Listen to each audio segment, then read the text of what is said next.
Good afternoon class.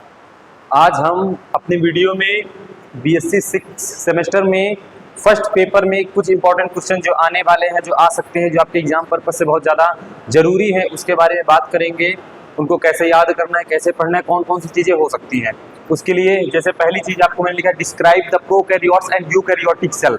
मतलब prokaryotic cell कौन सी होती है, यूकैरियोटिक सेल कौन सी होती है, सिंगुल इसमें कौन सी सिंगुलर होती है, कौन सी मल्टी सेलुलर होती है। एक सिंगल सेल से कंप्लीट होता है, एक मल्टी सेलुलर सेल से, एक पहली ही सेल से बना हुआ होता है, पेरेंटल सेल से, एक ब्रेकडाउन होके बनती है। इन सारी चीजों के बारे में इसमें आपको ब्रीफली पढ़ना है, जो कि एग्जाम पर्पज से आपके काफी ज्यादा इंपॉर्टेंट है।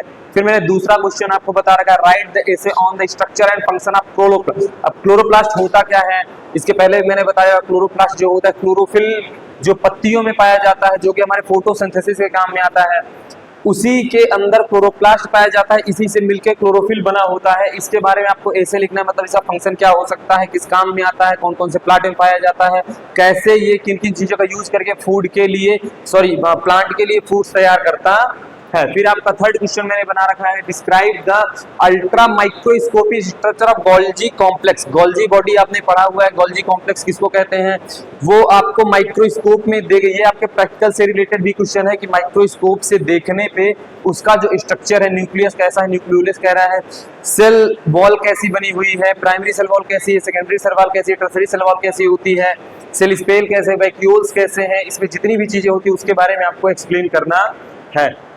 फिर हम देखते हैं, discuss the structure of nucleus and function different component of nucleus. मतलब कि न्यूक्लियस के स्ट्रक्चर के बारे में हमको देखना है कि जो कि पूरी सेल्स को कंट्रोल करता है, उसको न्यूक्लियस बोलते हैं। उसी के अंदर न्यूक्लियस के अंदर न्यूक्लियोलस वाला है, उसके स्ट्रक्चर कैसे होते हैं, किस तरह से दिखाई देता है, कंपोनेंट कैसे हो सकते हैं, उसके बारे में हमको देखना है। आपका नेक्स्ट क्वेश्चन आता है, describe the structure of chromosome in detail. अब क्रोमोसोम क्या होता है, डीएनए जिनसे मिलकर बना होता है उन्हें हम क्रोमोसोम कहते हैं। उनके स्ट्रक्चर के बारे में, सिंगल हेलिक्स होता है, डबल हेलिक्स होता है, किस तरह का उनका स्ट्रक्चर बना होता है, उनके बारे में हम लोग देखेंगे। नेक्स्ट क्वेश्चन आता है, give the details account of the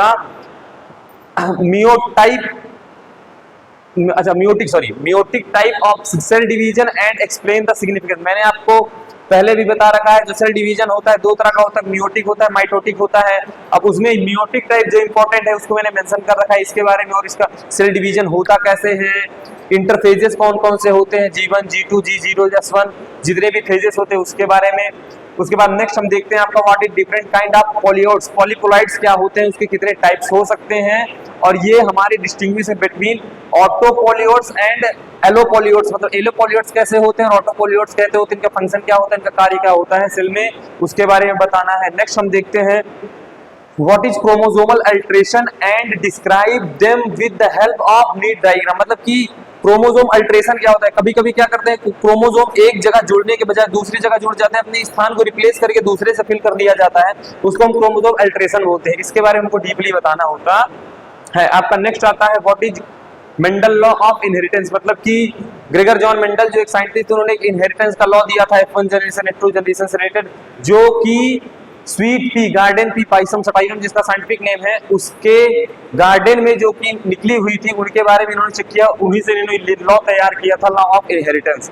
next आपका आता है question, what is crossing over, describe the mechanism of crossing over with the sin. मतलब क्रॉसिंग ओवर, कभी कभी क्रोमोसोम्स जो होते हैं वो क्रॉसिंग ओवर हो जाते हैं किसी किसी, जैसे कि ह्यूमन में क्रोमोसोम होता है, मेल में अलग होता है, फीमेल में अलग होता है, मेल में XX होता है, फीमेल में XY होता है, तो वैसे ही प्लांट्स में भी होता है, उसी चीज से हम लोग दर्शाते हैं। तो कभी कभी क्या होता है, जो क्रोमोसोम्स होते हैं ये ओवरलैप कर जाते हैं एक दूसरे में, किसी किसी में क्रोमोसोम ज्यादा हो जाते हैं, उसको ही हम लोग ओवर क्रॉसिंग बोलते हैं। नेक्स्ट आपका आता है, what is means of sex determination, explain the plant in giving example. अब हम किसी भी प्लांट में मेल है कि फीमेल है, कितने क्रोमोसोम से, डीएनए कैसे उसमें दिखते, सारी चीजों को हम देखते हैं, तो उसको हम लोग सेक्स डिटरमिनेशन बोलते हैं। उस प्लांट के जेंडर को पता करने के लिए हमको क्या करना पड़ता है, कैसे पता चलता है कि ये मेल प्लांट है, ये फीमेल प्लांट है, ये मेल फ्लावर का पार्ट है, फीमेल फ्लावर का प्लांट है, ये पार्ट है, सारी चीजों को देखने के लिए हमें सेक्स डिटरमिनेशन की जरूरत पड़ती है। और आपका नेक्स्ट आता है, write the short account in the following method of the family breeding. Family breeding जो होती है वो हालांकि 4 तरह की होती है। फैमिली ब्रीडिंग कौन कौन सी होती है उसको हम आपको नेक्स्ट वीडियो में बताएंगे, कुछ क्वेश्चन आपके रह गए हैं। ये आपके ब्रीडिंग से जो भी बचे हुए हैं उसमें सिलेक्शन कैसा होता है, हाइब्रिडाइजेशन कैसा होता है, इंड्यूस्ड म्यूटेशन कैसा होता है और पैरासेक्सुअलिटी किसको बोलते हैं। उसके बाद आपका नेक्स्ट क्वेश्चन आता है describe the different kind of mutations. Mutation कितनी तरह का होता है, म्यूटेशन मतलब एक जगह दूसरे का ट्रांसफर होने के म्यूटेशन बोलते हैं। अब म्यूटेशन कितनी तरह का हो सकता है, ये सारी चीजें इस क्वेश्चन में आपको बतानी। नेक्स्ट आता है write the brief account and classification of, ये tabulation of data. Tabulation of data मतलब डाटा को किस तरह से, प्लांट की डिटेल्स हैं, सीड्स की, फ्लावर की, जितनी भी डिटेल्स हैं उसको हम लोग डाटा तैयार करते हैं, उसको टेबुलेशन डाटा मतलब टेबल के थ्रू तैयार करते हैं, उसको टेबुलेशन डाटा बोलते हैं। नेक्स्ट क्वेश्चन आता है what do you means by the median and mode. ये आपका मैथमेटिक रिलेटेड सवाल है जो कभी कभी इसमें पूछा जाता है। मीडियन क्या होता है, मोड क्या होता है। मीडियन आपका जो सेंटर ऑफ द नंबर्स होता है, मतलब अगर 10 नंबर दिए हो तो उसमें सेंटर पे नंबर होगा, उसको मीडियम बोलते हैं। और मोड में वो होता है जो उस नंबर्स में सबसे ज्यादा जिसकी क्वांटिटी होगी, मान लो 2 उसमें 6 बार है तो मतलब इसका 2 ही उसका मोड होगा। नेक्स्ट आता आपका कि what do you understand of tissue culture technique. Tissue culture technique और इसके बारे में give the various necessities of tissue culture technique. अब टिश्यू कल्चर टेक्निक क्या होती है, मतलब टिश्यू को कलेक्ट करना, अच्छे टिश्यूज को कलेक्ट करके उनका कल्टीवेशन कराना, उनकी ब्रीडिंग करवाना और नेक्स्ट जनरेशन में उनसे अच्छे अच्छे हमारे सीड्स तैयार करना, इसको हम लोग टिश्यू कल्चर बोलते हैं। इसको टिश्यू से ही हम लोग कलेक्ट करने लगते हैं। नेक्स्ट आपका आता है व्हाट इज सिग्निफिकेंस ऑफ, ये nano scale cell resembles process in the nucleic acid in the context of cellular function. Cellular function में नैनो स्केल्स का क्या फंक्शन होता है, नैनो स्केल्स सेलुलर फंक्शन में करते क्या है, इसके बारे में इस सवाल में बताया गया है।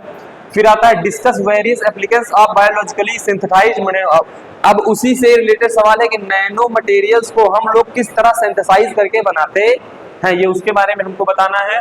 फिर आता है नेक्स्ट आपका what are biological nano materials and how do differ from synthetic nano material. अब इसको हम नैनो मटेरियल को सिंथेटिकली कैसे तैयार करते हैं, आर्टिफिशियल तरीके से कैसे तैयार करते हैं और इन नैनो मटेरियल्स का, बायोलॉजिकल नैनो मटेरियल्स का यूज क्या है हमारे प्लांट्स में, हमारी लाइफ में, हमारे लाइफ रिलेट करते हुए इनका यूजेस क्या है।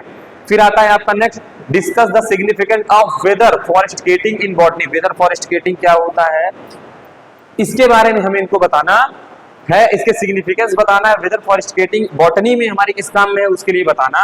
आपका नेक्स्ट क्वेश्चन और लास्ट जो बचता है वो है provide example of ICT application. ICT application के बारे में होता क्या है, डिफरेंट क्रॉप कौन सी हो सकती हैं और क्रॉप मैनेजमेंट पे इसका क्या इम्पैक्ट पड़ा है, असर पड़ा है, हमको इस चीज के बारे में बताना है। ये आपके सारे सवाल रहे जो कि आपके पेपर के पर्पज से बहुत ज्यादा इंपॉर्टेंट है, तो एक बार इसको देख लीजिएगा। Thank you.